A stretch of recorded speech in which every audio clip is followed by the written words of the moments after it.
So next we discuss the conversion of hexadecimal into decimal, binary and octal. Just like you saw in case of octal to hexadecimal conversion that it cannot take place directly. In the same way, hexadecimal cannot be converted into octal directly. For that we need to first convert it into binary and then to octal. Now see the procedure. Hexadecimal to be converted into decimal, we need powers of 16 from back in this way. Let us look at the example at the same time. Suppose this is the number in hexadecimal and it has to be converted into decimal. So for that I first copied the number and then I use the powers of 16 starting from 0 and moving onwards. So 16 raised to power 0, then 1, then 2, then 3.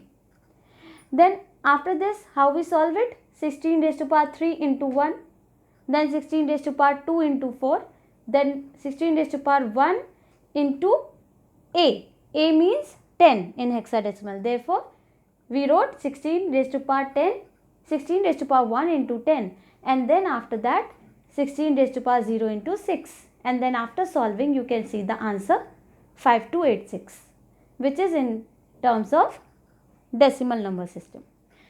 Then to convert hexadecimal into binary, copy down the original number first and then convert each digit into corresponding binary and then combine the result.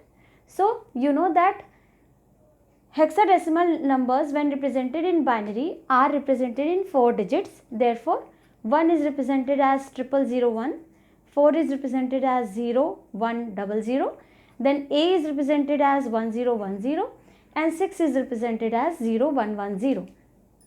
So after writing the individual binary numbers, we combine to get the result for this number. Okay. Then to convert hexadecimal into octal, we first need to convert into binary, which we have already done in the last question. Okay. After converting to binary, you just copy down the result of binary and make groups of 3 from back, just like I did here, you can see. And when I was making the last group, I saw that 2 zeros are less, so I increased 2 zeros in the beginning. And then I wrote corresponding octal with the help of the table that we discussed earlier.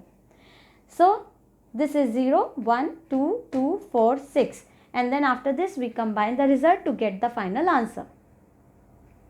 So this is how we convert hexadecimal numbers into the other number systems.